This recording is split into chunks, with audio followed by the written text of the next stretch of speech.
Chapitre 32. Adam et Ève au paradis terrestre. Les semaines que Con passa avec Maeva dans la presqu'île furent parmi les plus heureuses et les plus tranquilles de sa vie.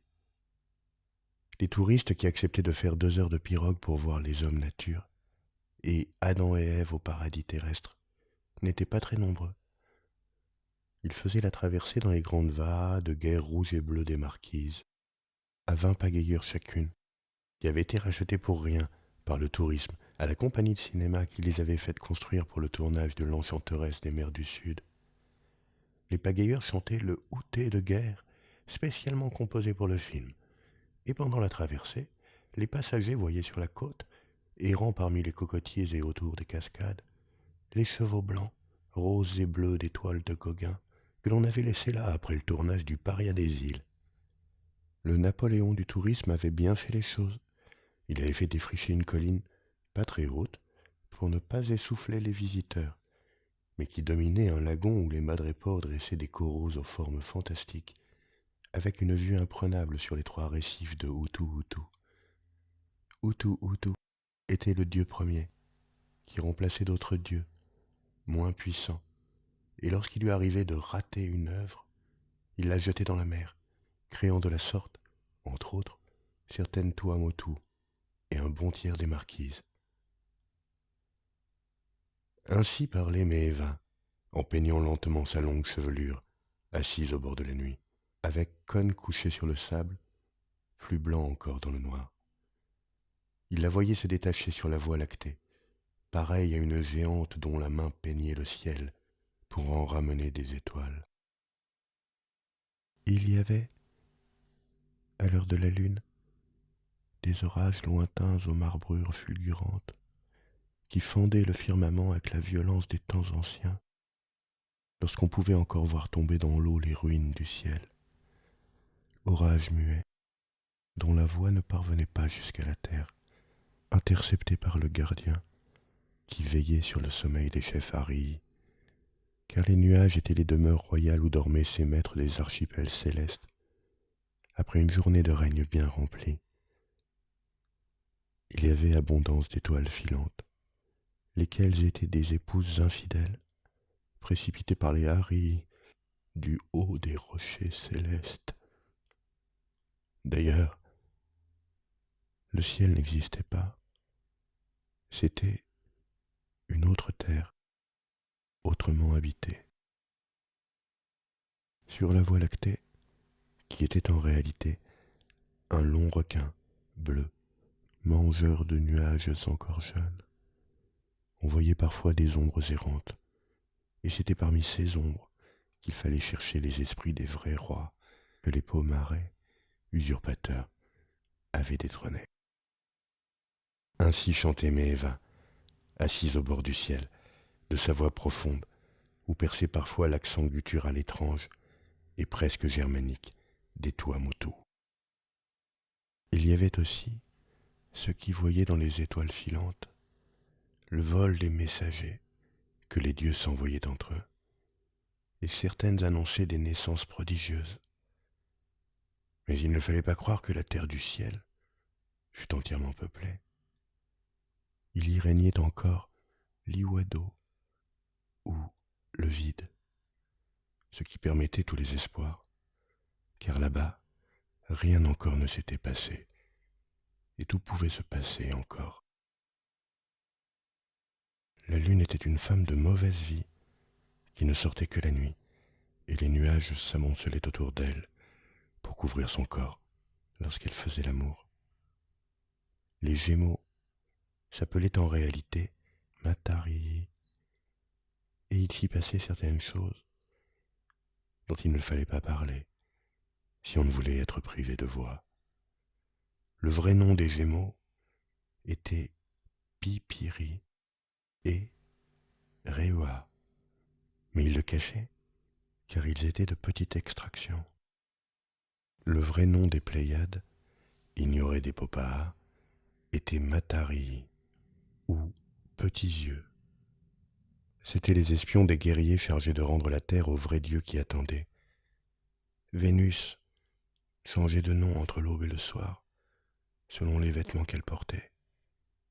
Fetia au petit jour, et Torua o iti ite a iai le soir, lorsqu'elle mettait ses plus belles robes en attendant la visite du Dieu sans fin.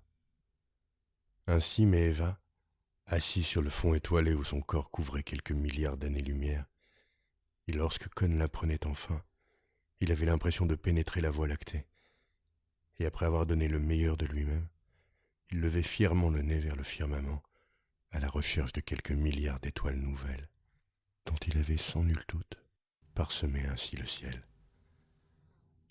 Le matin, il quittait la paillote pour aller se baigner dans les eaux que le soleil venait de rendre à leur jeu, où l'émeraude ne concédait qu'une mince bande, d'abord d'un jaune soufré, ensuite opaline, à ces eaux privées de profondeur, où régnait la blancheur mate du corail et de la nacre, réduits en miettes par le mouvement continu du ressac.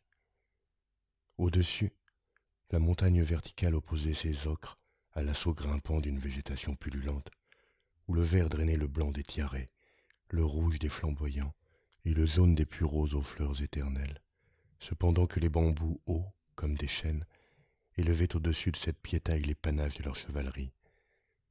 Kon se détournait de cette mêlée qui paraissait posée pour un Austerlitz ou un Waterloo végétal, et d'où, d'un moment à l'autre, il s'attendait à entendre monter un « se faire tuer sur place plutôt que de reculer ». Il descendait jusqu'à la plage, entrait dans l'eau et se laissait caresser. Mais Eva le rejoignait et avançait, les seins et le visage offerts au soleil. Une fleur derrière l'oreille, puis nageait dans des grottes coralliennes, traînant derrière elle le long sillage de sa chevelure, où se prenaient parfois les algues rouillées et les minuscules sagittaires marins aux outres jaunes. Parfois, elle grimpait sur une cité de madrépores, fermait les yeux, levait vers le ciel son visage au nez félin et se mettait à chanter une sorte de litanie où l'accent de bonheur tenait lieu de musique et de paroles. Elle se dressait alors dans l'océan comme cette île déserte dont Kon ne cessait de rêver et où l'homme pourrait encore se sentir à ses débuts. Leur paillote était cachée derrière les cocotiers, sous des flamboyants, à 20 mètres d'une de ces cascades qui habillaient la presqu'île entière de leurs innombrables fils blancs.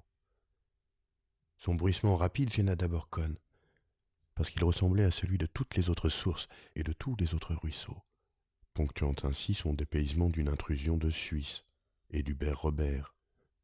Il voyait presque des moutons et des pâtres, et entendait un air de rameaux.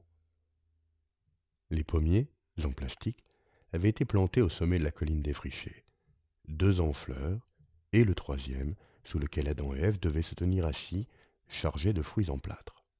Le serpent, en nylon orange, vert et noir, pendait mollement d'une branche. Il était animé grâce à une pile et à un levier que Kon déclenchait de temps en temps, discrètement. Le serpent se dressait alors sur la branche et tendait d'un air engageant la pomme rouge qu'il tenait entre ses dents. Kon et Meeva, complètement nus, en dehors d'un pudique cache-sexe, se tenaient sous le pommier, les jambes croisées. Meeva filait de la laine sur un rouet français du XVe siècle, ce qui était légèrement anachronique, mais donnait plus d'authenticité pastorale à la scène. Les touristes prenaient leurs photos et posaient quelques questions à Kon, qui leur répondait avec douceur, un sourire d'heureuse imbécilité répandu sur la gueule. Comment l'idée lui était-elle venue de quitter la civilisation et de retourner aux sources? Kon répondait qu'il avait toujours rêvé du paradis terrestre, et qu'il avait finalement décidé de passer de la rêverie à la réalisation. Qu'avait-il fait dans le civil, avant son retour aux origines? Kon répondait selon l'humeur du moment et la tête du client, tantôt qu'il avait été rédacteur d'un grand quotidien du soir à Paris, mais qu'il avait fait une crise de conscience, tantôt qu'il en avait eu assez de la pollution idéologique et atmosphérique, tantôt qu'il voulait servir au rayonnement culturel de la France à l'étranger. Parfois, lorsque la rogne devenait trop forte, il avait envie de se lever, d'emmener discrètement un touriste à l'écart et lui murmurer « Dites, si l'affaire vous intéresse, j'ai là des photos vraiment cochonnes. Adam et Ève, au paradis terrestre. 25$ la série, hein ?» L'idée d'Adam et Ève posant pour des photos porno dans le jardin de l'Éden lui paraissait la seule chose qui manquât à la beauté de l'affaire. Il continuait à avoir en lui le goût de la perfection. Mais le guide Puccioni veillait au grain, et Cohn ne pouvait s'offrir le luxe d'une brouille avec Bizien. Puccioni expliquait aux touristes que le circuit biblique avait été organisé en hommage à la mémoire du roi Pomarès V, lequel avait traduit la Bible en tahitien, ce qui était exact, aussi exact que la mort du souverain dans un état total de dégradation alcoolique.